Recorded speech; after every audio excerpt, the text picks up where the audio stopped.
Fort Riley is set to host a 9/11 commemoration ceremony this morning, which includes a wreath laying, 3-volley salute, and the playing of taps on this 23rd anniversary of the 9/11 attacks.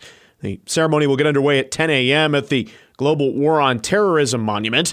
The monument is a small replica of the World Trade Center towers on a pentagon-shaped base. It bears the names of 1st Infantry Division and Fort Riley soldiers who gave their lives in the Afghanistan and Iraq wars. Colonel Gerald Nunziato, the Fort Riley Garrison commander, is set to be on hand to provide remarks. K-Man and the Mercury will have photos and more on the story after the event concludes this morning. A city official said plans for an $80 million project that includes a mixed-use building with hotel and parking garage access to the street are at a standstill, and the developer may be looking for new ways forward. Back9 CEO TJ Vilkanskis previously told the commission that without the hotel and parking garage deal, Midtown could not go forward. Now he's changed his tune, saying there are, quote, no current plans to rezone, and we are continuing to move forward with the original parcel of land. Vilkanskis and Manhattan Interim City Manager Jason Hilgers are hoping to meet in the near future on the situation. You can read more on this story at themercury.com. The city of Manhattan is also trying to be more efficient with their construction project management, and they held discussions Tuesday night to improve city policy regarding change orders. Currently, the city manager can approve change orders up to $50,000 and must go before the commission to approve any higher amount. City engineer Brian Johnson says this process typically takes 4 to 6 weeks and can cause delays in construction. The commission was favorable towards adding a 5% contingency to all construction contracts, but wouldn't officially vote on a policy change until the new city manager, Danielle Doolin, can provide input. Commissioner Karen McCullough commented on the matter. What I hear a lot from people who deal with the city is the amount of time that things take. And so I would like to charge Danielle to see if she couldn't expedite the 4 to 6 weeks. The engineering department, led by Johnson, will continue working on a formal change order. The last policy manual resolution was passed in 2020. The Riley County Jail has had high population numbers in recent months, and officials who previously anticipated a decrease in incarcerations now say that hasn't happened. Jail Captain Mark French on Monday told Riley County commissioners there are 124 inmates in the jail.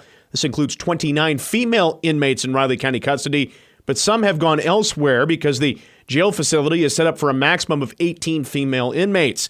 French said the Washington County Jail has taken on some of the incarcerated women in Riley County custody. He also says this has caused Riley County to have some issues. Nationwide looks like about a 10%, maybe a little more based off that data. Some other data through the prison system suggests a more of an increase on female population, but what we're having, we are not set up to deal with this. Due to many of the women in Riley County custody being in there for more severe crimes, French said they're having longer incarceration rate because of longer court proceedings and fewer plea deals.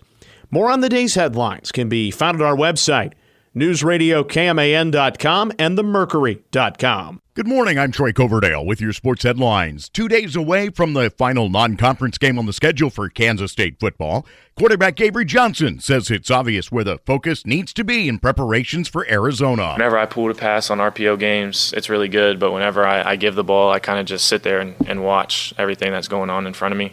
And you never know, I could hold a guy for half a second and it could just give DJ enough time or Dylan enough time to make a play. So it's the little things that I really just need to clean up right now. Whenever I do get a chance to make that home run play, just not missing on it. Kickoff Friday night after 7. Power Cat Game Day starts our coverage on News Radio KMAN and 101.5 K-Rock at 3 that afternoon. Former K-Stater Juju Brents is likely out the remainder of the season for the Indianapolis Colts after a knee injury suffered in a team's Week 1 loss to Houston.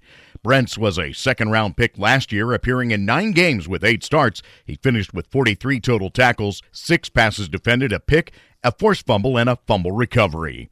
Seth Lugo struck out 10 in 7 masterful innings. Salvador Perez hit a 2-run scoring single to reach 100 RBI for the second time as the Royals beat the Yankees 5-0 last night. Chris Bubich and John Schreiber each fanned 2 in a perfect inning to complete the 3-hitter as New York failed to advance a runner to second base. All-star Cole Reagans will go for the Royals tonight against rookie right-hander Luis Gil. Game time is 6:05, coverage at 5:30 on News Radio KMAN. Have a great day. I'm Troy Coverdale.